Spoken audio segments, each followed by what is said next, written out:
Buenos días. Señora decana de la Facultad de Ciencias del Trabajo y vicedecanos, excelentísima señora presidenta de la Real Academia Sevillana de Buenas Letras, señor secretario de la Facultad, señores vicedecanos, señores directores y secretarios de departamentos, señores profesores, señores miembros del PAS, señores alumnos, señoras y señores, amigos todos, muy buenos días. Para mí es un alto honor dirigirme a todos ustedes y darles la bienvenida al aula magna de la Facultad de Geografía e Historia, que hoy desarrolla uno de sus actos académicos más emblemáticos y de mayor orgullo, el acto de acogida y reconocimiento al desde ayer doctor honoris causa por la Universidad de Sevilla, a propuesta del Departamento de Historia Moderna y del conjunto de nuestra facultad, a Sir John Eliot, Regius Professor Emeritus de la Universidad de Oxford y Premio Príncipe de Asturias en 1996 por su contribución a las ciencias sociales. Pero no me corresponde a mí extenderme en la presentación del profesor Eliot. Si quiero, antes de comenzar el apartado central de este acto, realizar un público agradecimiento por la iniciativa de propuesta de doctor honoris causa para Sir John Eliot del claustro de profesores del Departamento de Historia Moderna de nuestra facultad, agradecimiento que, permítanme, personalice la figura de su director, doctor don Francisco Núñez Roldán, y también particularmente al doctor Carlos Alberto González, que ha ejercido de instructor de la memoria solicitante y de padrino del doctor honoris causa. Pero sería poco justo no reconocer y agradecer a toda la comunidad universitaria de la Facultad de Geografía e Historia, al claustro de profesores de los departamentos, personal de Administración y Servicios y señores alumnos. Como digo, agradecerle a la comunidad universitaria, a través de su Junta de Facultad, el que hoy podamos estar aquí y en estas felices circunstancias, pues ya con fecha del año pasado, se aprobó en dicho órgano de gobierno la propuesta unánime de que hoy es una jubilosa realidad. Como les decía hace un instante, no me corresponde a mí extenderme en la presentación del profesor Eliot. Para ello, cedo la palabra al doctor Francisco Núñez Roldán, director del Departamento de Historia Moderna. Buenos días, señor decano, señores profesores y alumnos, señor Eliot. Doctor Eliot, permítame que inicie estas palabras de bienvenida, más que de presentación, recordando la imagen evangélica de la aspiración de los cebedeos, para decir en primer lugar que no merezco el honor que se me otorga de sentarme, en este caso a su izquierda, en este acto académico, porque a pesar de que no lo pedí, como lo hiciera la madre de Santiago y de Juan, como nos recuerdan los evangelios de San Marcos y San Mateo, y de que en esta sala están personas de mayor rango docente que yo y de mayor proximidad y amistad, a usted soy yo, en cambio, quien tiene tal honor. Le pido, pues, disculpas, y al mismo tiempo que le confieso mi veneración, le agradezco su impagable magisterio y le felicito muy sinceramente en nombre de mi departamento por la concesión del doctorado honoris causa. Leí por primera vez al doctor Eliot siendo estudiante en la Universidad de Valladolid, y fue allí, en el curso 73-74, en el aula rigurosa, fría y renacentista del Colegio Mayor Santa Cruz, que dio tantos colegiales al gobierno de la monarquía, donde le escuché una conferencia organizada por la Cátedra Felipe II sobre el conde duque de Olivares.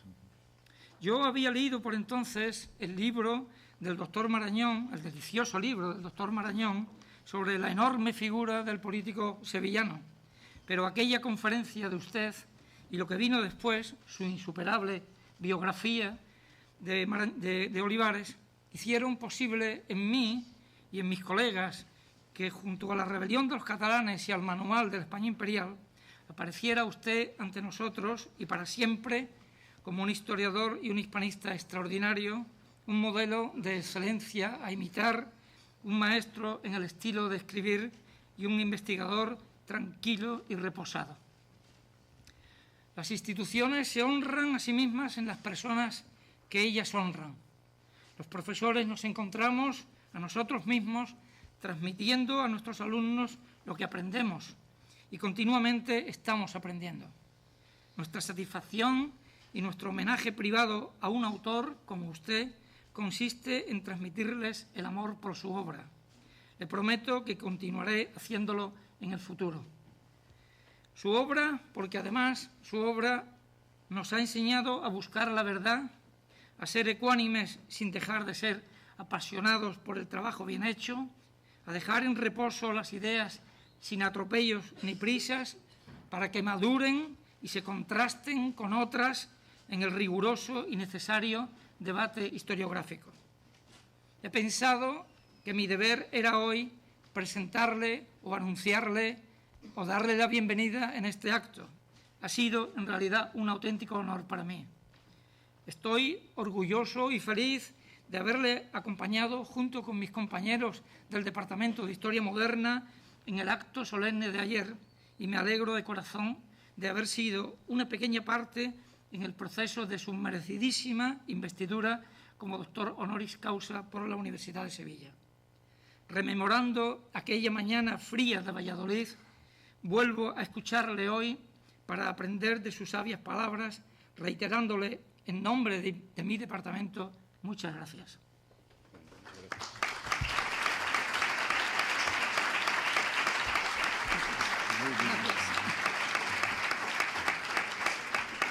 Encontrarme aquí de nuevo en esta facultad que ahora, después del espléndido acto de ayer, es la mía. Muchísimas gracias a todos. Bueno, pensaba que tal vez tenga interés hablar a ustedes hoy de un libro un nuevo libro que acabo de entregar a mi editorial en Londres hace 2 semanas. El libro se intitula en inglés History in the Making, título que no es nada fácil traducir en español. Si bien el embajador de España en Inglaterra, Carlos Casajuana, quien también es novelista, me ha sugerido como posibilidad los mimbres de la historia. A ver cómo reacciona mi editorial en Madrid. De todas maneras, he pensado que tal vez sea de interés presentarles hoy un breve resumen del contenido del libro, que es una mezcla de lo personal y lo impersonal. No es en absoluto la autobiografía de un historiador, pero utilizo mi trayectoria profesional y mis propias publicaciones para hacer unas reflexiones sobre la historia y sobre los cambios que ha experimentado la historiografía durante los casi 60 años de mi carrera como historiador. Es un libro de 7 capítulos, cada uno de los cuales trata de un tema distinto relacionado con mis varios intereses históricos, en un esfuerzo para mostrar, especialmente a los jóvenes historiadores de hoy, lo que significaba ser un historiador durante la segunda mitad del siglo XX, los temas que llamaban su atención y los problemas con que se enfrentaba. El primer capítulo, ¿Por qué España?, dice algo de mi creciente interés por la historia que empecé a estudiar con seriedad cuando llegué a Cambridge como un estudiante de 19 años en 1949. El curso de Cambridge fue un curso muy amplio que incluía la historia europea medieval, moderna y contemporánea, la historia constitucional y económica de Inglaterra, pero no de Gran Bretaña, hay que decirlo, desde el principio hasta el final, y la historia del pensamiento político. Este curso de 3 años me dio una sólida base para mis investigaciones posteriores, gracias especialmente al amplio conocimiento que me proporcionó de los grandes rasgos de la historia europea y a su insistencia sobre una rigurosa lectura de textos originales, que me fue de gran ayuda cuando empecé con Quisco de la Peña a editar los memoriales y cartas del conde duque de Olivares. Fui al final de mi primer año de Cambridge, como he explicado muchas veces, que hice con un grupo de estudiantes un recorrido de unas 6 semanas por la península ibérica. Me impresionó enormemente esa primera visita a España, que me despertó un interés por el país y su historia, que resultó ser duradero. También he explicado el gran impacto que me provocó el Museo del Prado, y especialmente las obras de Velázquez, entre ellas su retrato ecuestre del conde duque. Y cuando terminé mis estudios de licenciatura y decidí dedicarme a la investigación histórica, me acerqué al catedrático de Historia Moderna, Herbert Butterfield, en Cambridge, para preguntarle acerca de la posibilidad de escribir mi tesis doctoral sobre algún aspecto de la historia española del siglo XVII relacionado con la política del conde duque. Reaccionó con entusiasmo, ya que casi no había historiadores británicos especializados en la historia de España, y la generación anterior a la mía, con sus memorias de la guerra civil, ni aun quería visitar el país mientras durase la dictadura de Franco. No voy a repetir aquí esta mañana las anécdotas que he narrado varias veces en mis conferencias y que cuento de nuevo en este capítulo, de cómo descubrí por casualidad que el archivo del conde duque se había quemado en un incendio en el Palacio de los Duques de Alba en Madrid en el siglo XVIII, imposibilitando en consecuencia la redacción de una tesis sobre la política centralizadora de Olivares, tema que me había sugerido la lectura de un artículo escrito por un historiador británico, Martin Hume, a principios del siglo XX. La decisión de reorientar mis investigaciones hacia la rebelión de los catalanes en 1640 contra la política del gobierno en Madrid y mis experiencias durante los años 1953 a 4 y de nuevo en 55 a 6 en los archivos de Simancas, donde conocí por primera vez a don Antonio Domínguez Ortiz, y los de Cataluña, tanto los de Barcelona como los archivos municipales y eclesiásticos del país. En cambio, hablaré brevemente de lo que también trato en este primer capítulo, de algunos de los problemas que hube de afrontar en ese momento y de los retos a los que un extranjero tiene que enfrentarse al estudiar la historia de un país que no es el suyo. En primer lugar, faltaba por lo general una buena literatura secundaria sobre la historia del siglo XVII español, que se había investigado poco en comparación con la gran cantidad de publicaciones de categoría sobre la época de los reyes católicos y el siglo XVI. Existían las obras de Cánovas del Castillo y la biografía del conde duque por Gregorio Marañón, obras imprescindibles para mí al principio de mis investigaciones. Pero con estas excepciones faltaban libros sólidos sobre la historia política, económica y social del siglo XVII, a diferencia de la historia del teatro, la literatura y las artes visuales, temas tradicionalmente más atractivos que el de la llamada decadencia. Por cierto, don Antonio y José Antonio Maravall habían hecho sus primeras incursiones en este campo, pero su impacto era todavía limitado. Igualmente faltaban, y no solo para esta época, obras de base, por ejemplo, ediciones críticas de fuentes originales, y sobre todo un gran diccionario biográfico parecido al decimonónico Dictionary of National Biography británico, una deficiencia que por fin se acaba de remediar con la publicación del Diccionario Biográfico Español, que a pesar de sus defectos, que han sido pregonados a los cuatro vientos, marca un hito en la historiografía de este país, con sus 42.000 voces. En segundo lugar, había decidido trabajar sobre la historia de Cataluña y de sus relaciones con Madrid, en una época en la cual el gobierno de Franco proclamaba día tras día la unidad de España. Yo, por el contrario, al pasar largas temporadas en Cataluña, me di cuenta de la diversidad de España y mi visión de la tensión entre la unidad y la diversidad vino a ser el eje fundamental tanto de mi tesis sobre la rebelión de los catalanes como más tarde de la España imperial, los dos publicados por el Azar Editorial en el mismo año 1963.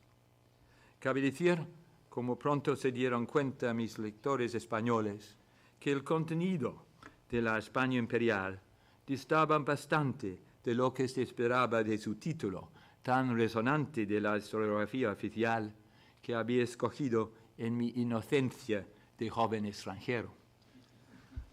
Me enfrentaba también con otro tema de la historiografía oficial del momento, el del excepcionalismo español, tema predilecto del régimen franquista, al loar constantemente los valores trascendentales de un país que había rechazado las tentaciones materialistas a las cuales había sucumbido la civilización occidental.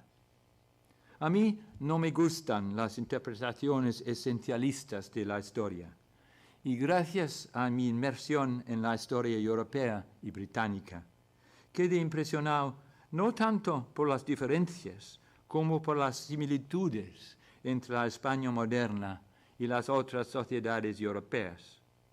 Por ejemplo, el tema de la pereza, que tradicionalmente se trataba en la historiografía española y europea como fruto de una obsesión típicamente española con el honor, preocupaba igualmente los ingleses de los siglos XVI y XVII. Así me di cuenta que la pereza de lo que se quejaban los contemporáneos se explica por lo menos en parte por la falta de empleo en las economías subdesarrolladas de la Europa moderna.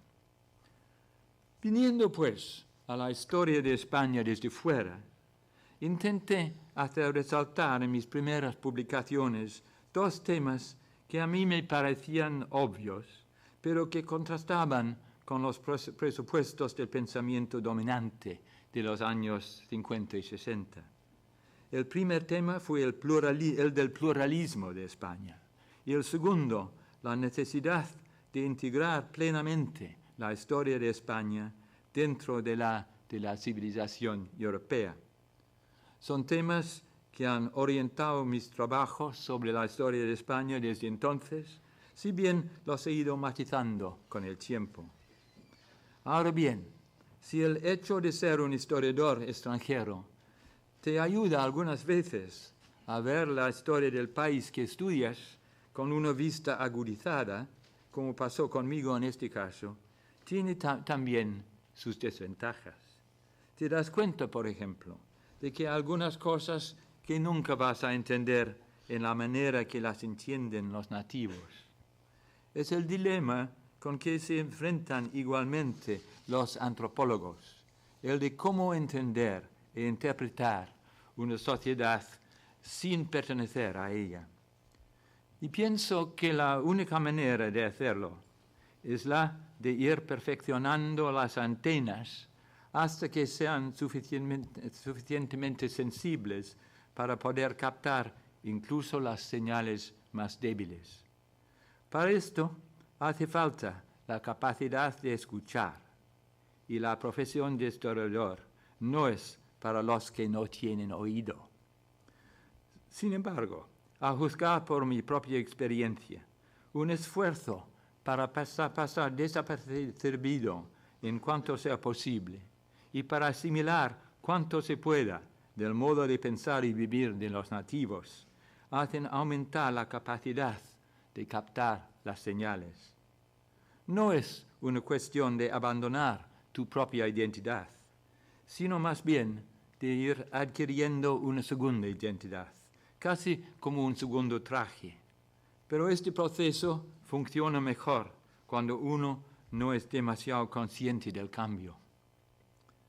Sin embargo, este proceso tiene sus complicaciones, algunas de las cuales intento explicar en el segundo capítulo de mi nuevo libro sobre la historia nacional y nacionalista, en el cual hablo de mis experiencias como historiador de la Cataluña del siglo XVII. La inmersión en la historia y la historiografía catalanas resultó ser un shock para un joven inglés viniendo de un país en el cual se tomaba la libertad como algo aceptado y asentado. Me encontré, sin embargo, en una Cataluña donde había restricciones incluso sobre el uso de la lengua. Me apresuré a aprender catalán no solo para leer mis documentos, sino también para ir adentrándome en la sociedad barcelonesa de los años 50. Me recibió con mucha generosidad Ferran Soldevila, el último gran historiador catalán de la tradición nacionalista, y desarrollé una gran simpatía por una sociedad que estaba experimentando el impacto de un régimen dictatorial resuelto a suprimir cada indicio de sentimiento nacionalista. Sin embargo, al adentrarme en la historia de los orígenes de la rebelión de 1640 y estudiar una documentación en gran parte desconocida o ignorada por los historiadores catalanes del siglo XIX y principios del XX, no me convenció la interpretación tradicional de la rebelión, que se había presentado como el resultado de una conspiración castellana contra las libertades y la identidad nacional de Cataluña. Me pareció que esta historia era más compleja y no me gustaba una interpretación victimista que atribuía a Castilla todas las desgracias del Principado, sin tomar en cuenta las divisiones dentro de la misma sociedad catalana del siglo XVII, divisiones que iba descubriendo durante mis investigaciones en los archivos. Y tuve la gran suerte de conocer casi al principio de mi primera estancia en Barcelona a Jaume Vicens Vives, quien con sus alumnos se había embarcado en un gran proyecto para desmitificar la historia de Cataluña e influido por las corrientes más modernas de la historiografía europea, ponerla al día. Naturalmente, gravitaba hacia el grupo de Vicens, cuyos métodos e intereses estaban mucho más conformes a los míos que a los de la historiografía catalanista representada por Soldevila. Tengo que confesar también que me impresionaba el fuerte contraste entre la triste figura de Soldevila, que tenía el aspecto de un hombre derrotado, y un Vicens carismático y dinámico, con grandes ambiciones para la renovación de su país. Sin embargo, existía una tensión entre mi simpatía natural hacia la sociedad catalana que sufría bajo una dictadura represiva y mi anhelo como historiador de escribir una historia imparcial que no escondiera los fallos y defectos de los catalanes del siglo XVII. La tensión me costó cierta agonía personal, pero me di cuenta que el primer deber de un historiador es buscar la verdad en cuanto sea posible, incluso si la búsqueda le lleva a veces por caminos que por razones personales le cuesta seguir. Intenté escribir en La rebelión de los catalanes un libro equilibrado que haría justicia a ambos lados del conflicto entre los catalanes y el gobierno de Madrid. Pero algunos miembros de la nueva generación de historiadores catalanes me han tachado de ser castellanista o por lo menos olivarista. No sé si acerté en mi búsqueda de una imparcialidad olímpica, puesto que siempre es posible que me dejara llevar por un excesivo entusiasmo por el proyecto desmitificador de Vicens. Pero la lección más importante que aprendí, gracias a mi inmersión en la historia catalana, fue la de los peligros de la historia nacionalista, que intenta formar y muchas veces suele deformar la mentalidad de un pueblo, con los desastrosos resultados que hemos visto, por ejemplo, en la Yugoslavia de años recientes. Un pueblo con una visión fosilizada de su pasado suele mostrarse incapaz de adaptarse a un mundo en proceso de cambio. Todo esto me llevó, poco a poco, a la convicción de que no solo es peligrosa la historia nacionalista, con su innato reduccionismo, sino que la historia nacional también puede ser problemática. Los historiadores de los siglos XIX y gran parte del XX veían la formación del Estado nacional y centralizado como la lógica culminación de 1000 años de historia europea. Así, seguir la historia del desarrollo del Estado nacional se situó en el centro de sus intereses. Pero nuevas épocas traen consigo nuevas perspectivas. El Estado nacional no es ahora tan omnipotente como parecía a fines del siglo XIX y se está mirando con un nuevo interés las formas alternativas de la organización política en la historia europea. Una de las más importantes de esas formas alternativas fue la monarquía compuesta, ejemplificada por la monarquía española en la época de los Austrias. Y me di cuenta, al estudiar la rebelión de los catalanes, que era imprescindible trascender la historia puramente nacional y situar la historia de Cataluña, o Aragón, o Nápoles, dentro del contexto más amplio de la monarquía compuesta a la que pertenecían, una monarquía en la cual el rey de cada uno era al mismo tiempo el rey de todos. Desde entonces he sido partidario de un tipo de historia que recientemente se ha puesto muy de moda, la historia transnacional, como se llama hoy. De hecho, estaba escribiendo la historia transnacional sin saberlo, al publicar en 1968 mi historia de la Europa de la segunda mitad del siglo XVI, la Europa dividida. Al pensar en cómo enfocar el libro, me di cuenta que lo que hacía falta era una historia que cruzaba las fronteras nacionales, que en realidad eran fronteras porosas, especialmente en cuanto al movimiento de las ideas en una época dominada por la lucha religiosa entre el protestantismo y la contrarreforma. La idea era escribir, en la medida de lo posible, una historia auténticamente continental, en vez de la historia de un grupo de estados nacionales todavía en proceso de formación. Sin embargo, dentro de mi planteamiento continental, la acción política, y especialmente la de Felipe II, tiene mucho peso. Al mirar retrospectivamente el enfoque de mi trayectoria como historiador, veo que la historia política siempre ha sido para mí un tema predilecto por razones que ignoro, aunque pienso que el pasado no se explica sin tomar en cuenta a cada paso el peso del poder. Ahora bien, la historia del poder es mucho más que la historia institucional de tipo tradicional. Cabe incorporar la historia económica y social, como también la historia de las ideas, para alcanzar la meta del historiador ambicioso, una aproximación a la historia total.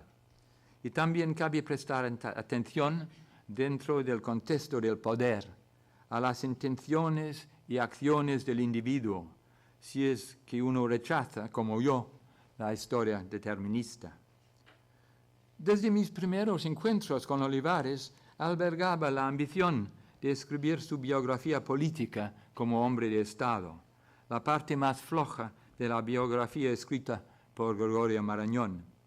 Y el tercer capítulo de mi nuevo libro trata de la biografía política y sus problemas, a base de mis experiencias como biógrafo del Conde Duque.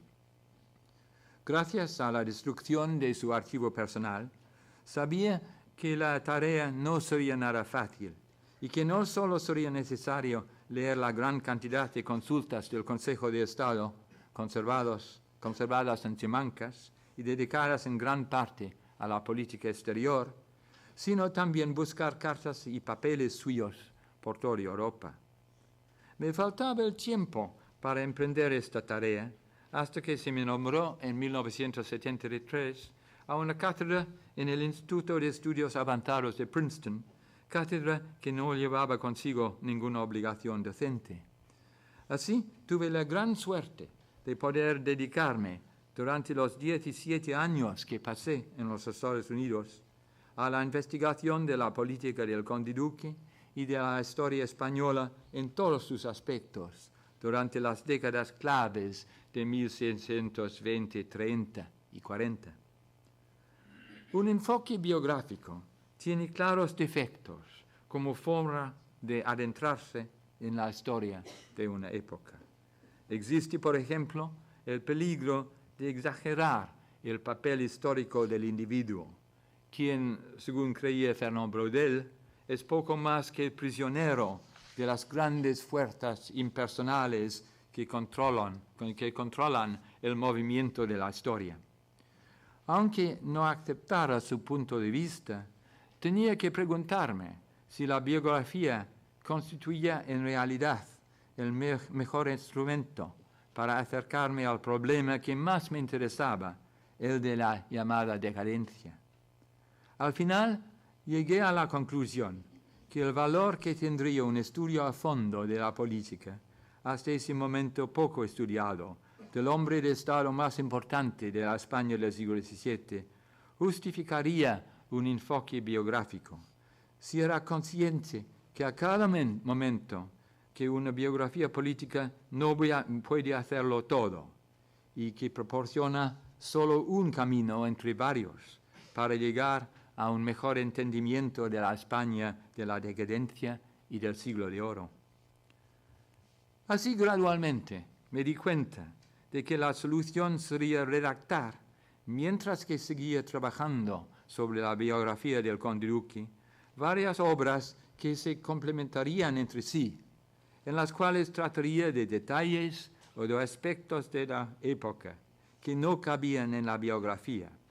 En primer lugar, una colección de documentos básicos, los memoriales y cartas del Conde Duque de Olivares, que ya he mencionado, una comparación de Olivares con su gran rival francés, publicado en 1984, bajo el título de Richelieu y Olivares, que me ayudó a distanciarme un poco del Conde Duque, a situarle dentro de un contexto europeo y considerar los problemas comunes a los cuales tuvieron que hacer frente los hombres de Estado de su época.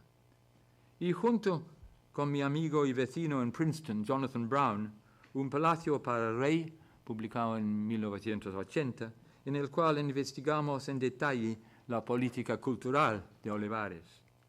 La redacción de estos libros me ayudó enormemente a allanar el terreno para la biografía que se publicó por fin en 1986. El hilo conductor de mi Conde Duque de Olivares fue su esfuerzo, que al fin fracasó, para frenar lo que se presentaba a sus ojos como la declinación de España. Y este tema de la percepción de la decadencia ocupa el 4º capítulo de mi libro. Como un inglés que pertenecía a la primera generación postimperial y estaba viviendo en un país en el cual ya en la década de 1950 se estaba empezando a hablar de la declinación del poder británico, me fascinaba la cuestión de la decadencia como fenómeno histórico. Y creo que hasta cierto punto las circunstancias de mi propio país ayudaron a identificarme, para bien o para mal, con la generación española del siglo XVII, que se enfrentaba con problemas parecidos. Pero lo irónico del caso fue el hecho de que, algo más tarde, mis observaciones sobre la decadencia española empezaron a influir en el debate británico acerca de la trayectoria nacional de Gran Bretaña. En 1962, un periodista muy conocido, Anthony Sampson, publicó un libro, Una anatomía de Gran Bretaña, que tuvo gran éxito en mi país. 9 años más tarde, en 1971, se publicó una edición revisada, la cual, como vi con asombro al abrirla, contenía como epígrafe una cita de Mi España Imperial, que se ha publicado después de la primera edición, en la cual habló de la siguiente manera de la élite española de la segunda mitad del siglo XVII. Herederos de una sociedad desbordada por sus responsabilidades de mando y rodeados por los despojos cada vez más miserables de un mermado patrimonio, no supieron en los momentos de crisis prescindir de sus recuerdos y alterar sus anticuados modos de vida. En estas palabras, sin duda algo extravagantes, Sampson vio un retrato de la élite británica de la posguerra. Les cuento esta anécdota como ilustración de la continua interacción entre el pasado y el presente, que me parece una característica permanente de la empresa histórica. El tema de la decadencia es uno que espero haber tratado con más sutileza con el transcurso del tiempo. Al principio, seguía cuidadosamente en los pasos de generaciones de historiadores del siglo XVII español, y especialmente del norteamericano Earl J. Hamilton, autor del famoso artículo de 1938 sobre las causas de la decadencia de España, artículo que intenté poner al día con un artículo mío sobre el mismo tema en la revista británica Past and Present en 1961. Sin embargo, al estudiar los papeles del conde duque y las obras de los arbitristas, me di cuenta que suele haber importantes diferencias entre la realidad más o menos objetiva y la manera en que los contemporáneos perciben esa realidad. Así publiqué otro artículo en la misma revista en 1977 bajo el título de Introspección colectiva y decadencia en la España del siglo XVII, en el cual intenté investigar las razones por las cuales los españoles de esa época pensaban en términos de declinación. Y me he dado cuenta que no existe ningún criterio objetivo para determinar qué es decadencia, y que los indicadores de la decadencia nacional están culturalmente determinados. Cada generación tiene su propia óptica para juzgar el grado de su éxito o fracaso, y las sociedades miden los éxitos y los fracasos de acuerdo con criterios determinados por sus propios valores y los de sus vecinos y rivales. Por ejemplo, en el siglo XIX, el criterio fue el grado de industrialización. Hoy en día es más bien el grado de éxito en fútbol y los deportes. Así, las perspectivas colectivas suelen cambiar de una época a otra. Y para mí es fascinante ver cómo una nueva generación de historiadores de la época de la democracia y de la plena incorporación de España en Europa como Estado auténticamente moderno insiste mucho menos que sus antecesores en la supuesta decadencia y empieza a hacer resaltar los éxitos, entre ellos el éxito de la supervivencia de la monarquía española durante tantos siglos. Otro tema que siempre me ha fascinado es el de la capacidad de una sociedad como la de la España del siglo XVII para generar grandes obras artísticas y literarias en momentos de adversidad económica. Es un tema que he estudiado en varios artículos, pero sobre todo en nuestra tentativa de reconstruir la historia del Palacio del Buen Retiro, un palacio para el rey.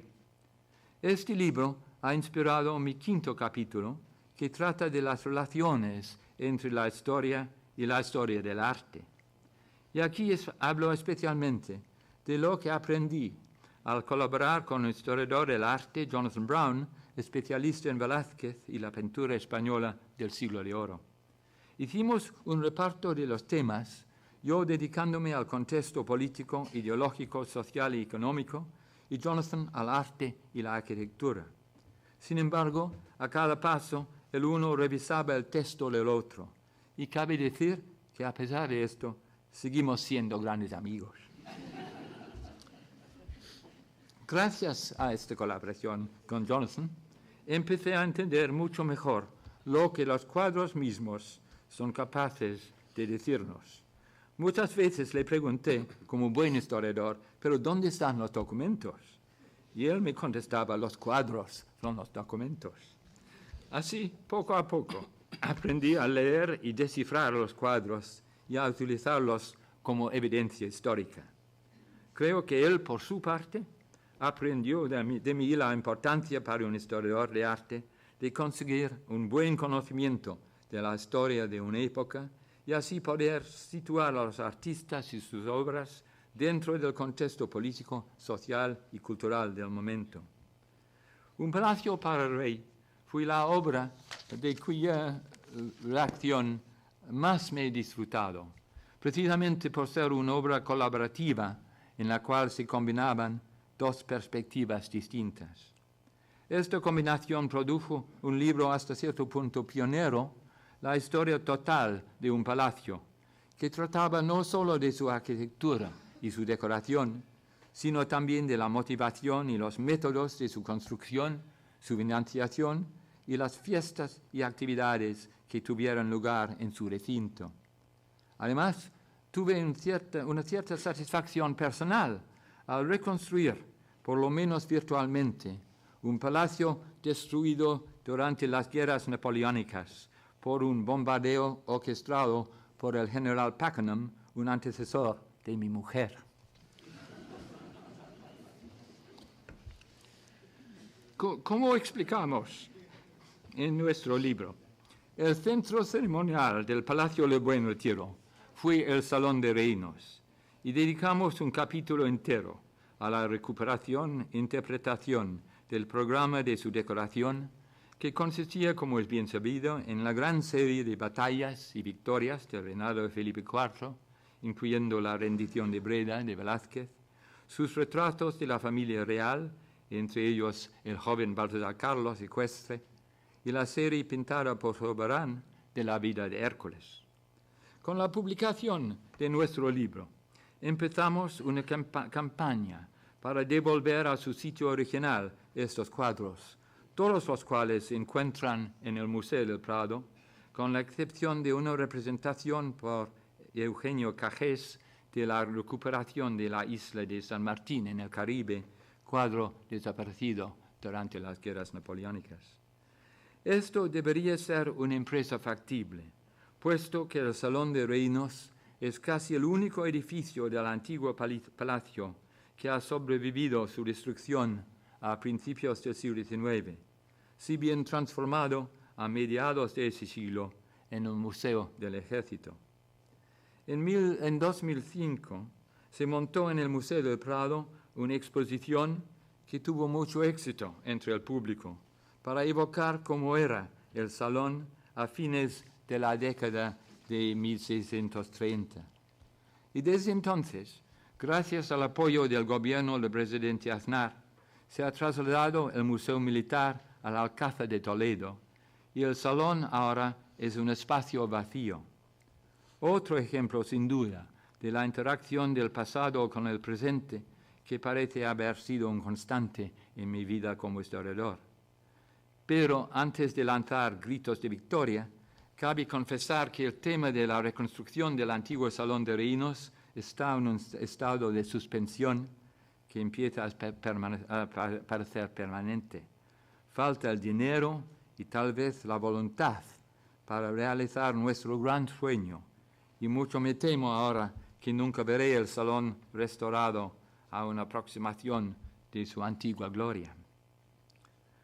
Después de adentrarme en la historia del arte durante unos años y poner los últimos toques a mi biografía del conde duque, llegué a la conclusión que me hacía falta ampliar mis horizontes históricos y que necesitaba encontrar un nuevo tema de investigación.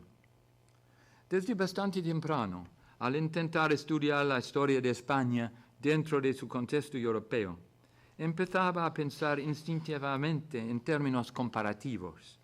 Y en mi Richelieu y Olivares intenté por primera vez embarcarme en una sostenida comparación histórica. Y el penúltimo capítulo de mi nuevo libro, pues, está dedicado a la historia comparada, a sus problemas y sus posibilidades, tomando como punto de partida mis publicaciones sobre el mundo transatlántico. Al publicar la biografía política del conde duque en 1986, me sentía sobre todo atraído por historia del Nuevo Mundo de América.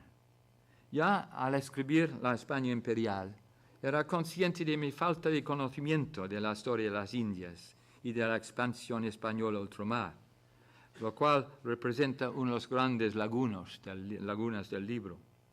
En 1963, la Universidad de Cambridge me concedió un año sabático y mi mujer y yo aprovechamos la oportunidad para pasar casi un año entero en las Américas, primero con estancias en los Estados Unidos y México, y después con una gira por gran parte de América del Sur, donde visité los archivos de varios países, incluyendo Colombia, Perú, Bolivia, Chile, Venezuela, y me puse en contacto con sus historiadores. Este viaje por los grandes espacios del Nuevo Mundo, con su enorme variedad de tierras y de pueblos, me produjo un gran impacto. Me di cuenta enseguida de la gran importancia de incorporar las Indias dentro de mi visión de la civilización hispánica. Al regresar a Cambridge, empecé a enseñar un curso sobre la conquista de México, y cuando se me invitó a dar una prestigiosa serie de conferencias en Belfast, escogí como tema el impacto del descubrimiento de América sobre la civilización europea, conferencias que se publicaron en 1970 bajo el título Del Viejo Mundo y el Nuevo, libro, como otros míos, traducido por Rafael Sánchez Mantero.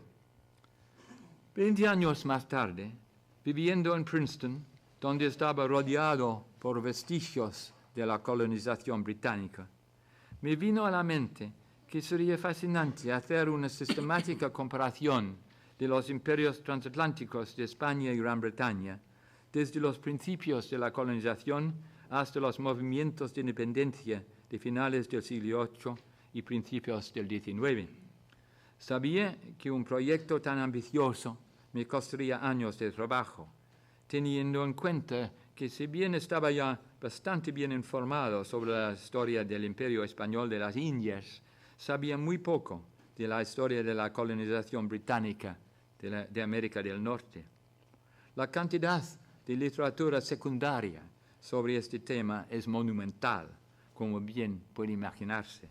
Y además, en 1990, se me invitó a tomar la cátedra de historia más prestigiosa de la Universidad de Oxford. Con nuestro regreso a Inglaterra, abandoné la tranquilidad de Princeton para pasar unos 7 años bastante frenéticos en mi puesto de Oxford, que me dieron poco tiempo para leer e incluso menos para escribir.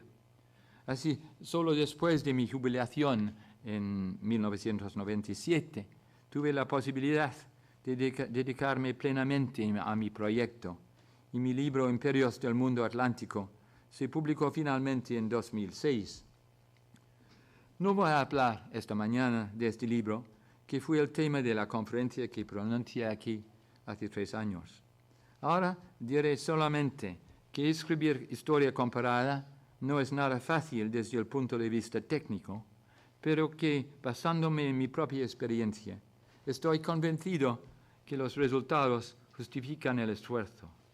Creo que la gran contribución que puede hacer la historia comparada es la de desafiar el excepcionalismo que suele deformar cualquier historia nacional, y en este caso la de los Estados Unidos, y aunque no resuelva viejos problemas, por lo menos es capaz de suscitar nuevas preguntas y abrir nuevos caminos de investigación.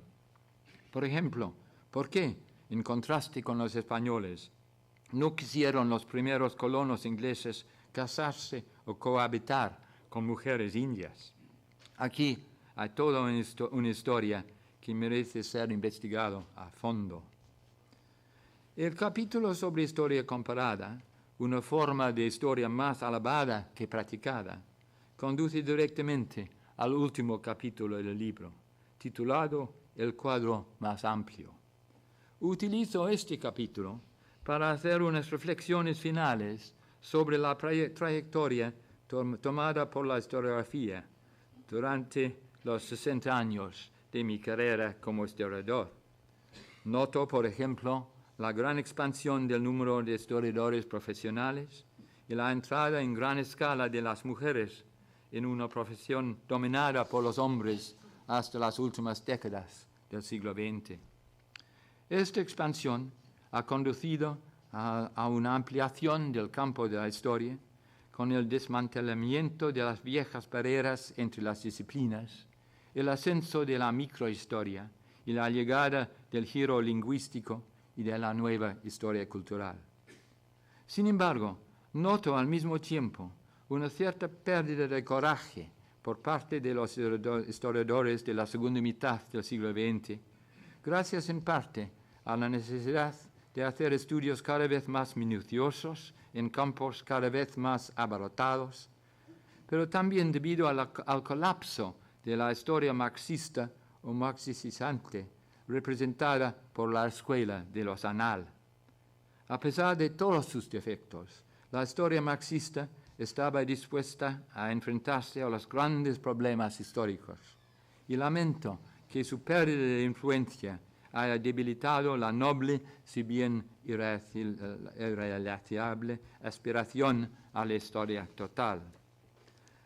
Ahora bien, en el mundo desde los años 90 ha habido cambios enormes, y creo que estos cambios se están reflejando en los movimientos historiográficos que podemos observar desde principios del nuevo milenio. Con la globalización se ha producido un nuevo interés en conectar, expresado, por ejemplo, en la historia atlántica e incluso más en el creciente entusiasmo por la historia global. En ambos casos se intenta relacionar distintas regiones y sociedades. Estos nuevos enfoques plantean problemas como cualquier enfoque histórico, pero por lo menos sugieren las ganas por regresar a una visión más amplia del pasado. Al mismo tiempo, ha llegado a través de la red un nuevo instrumento técnico que está transformando los métodos y las vidas de los historiadores. La paciente investigación en los archivos y las bibliotecas, a la cual siglo tras siglo dedicaban o sacrificaban gran parte de sus vidas, empieza a ser una cosa del pasado. La nueva generación ya está mirando con asombro los métodos y los enfoques de mi generación. Y es en parte por esta razón que he escrito mi nuevo libro para explicar lo que exigía la investigación histórica antes del descubrimiento de la red. No hay duda de que los beneficios proporcionados por la red son enormes, pero también tiene sus peligros. Me temo, sobre todo, que los historiadores del futuro corran el peligro de hundirse en un mar de datos, careciendo en gran parte de contexto. La información es una cosa, y la sabiduría y la inteligencia histórica son otra. Tal sabiduría no viene de los ordenadores, sino más bien es fruto de la labor de generaciones de historiadores. En compañía de tantos otros historiadores, me he beneficiado enormemente de la labor tanto de los muertos como de los vivos. Y mi vida y mis obras han sido enriquecidas por el sentimiento de estar participando en una gran empresa colectiva que abarca a todas las generaciones. Entre los historiadores a quienes tengo una obligación especial son los de este país. Les debo mucho, incluso muchas veces su amistad. Y el libro, que espero que se publique el año que viene, es un reconocimiento de esta deuda, escrito por un historiador que durante el curso de su vida se ha esforzado por encima de todo a comprender. Muchas gracias.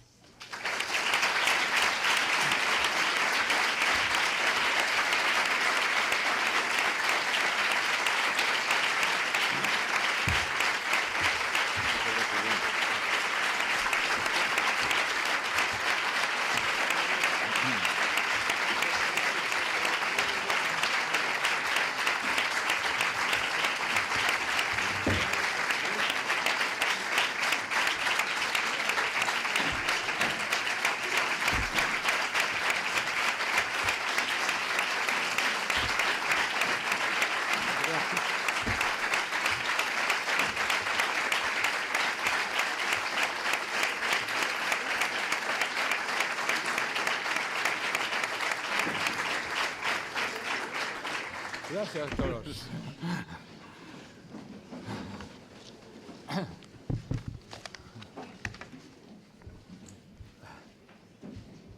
Doctor John Elliott, este aula resuma docencia y hoy, desde luego, más si cabe. Muchas gracias por sus lecciones en esta magnífica y muy magistral conferencia, cargada de experiencia y transmisora de muy amplia sabiduría. Muchísimas gracias, John.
Doctor Elliot, hace un momento le hemos escuchado decir que hoy es usted profesor de nuestra facultad. Por ello, muchísimas gracias.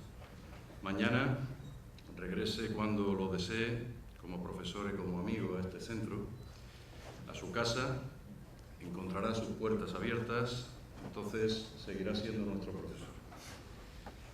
En nombre de la comunidad universitaria de la Facultad de Geografía e Historia, le hago entrega de esta placa conmemorativa de este acto, que pesa un poco. Y con ella reciba también nuestro reconocimiento, nuestra amistad y nuestro cariño. Doctor Elías.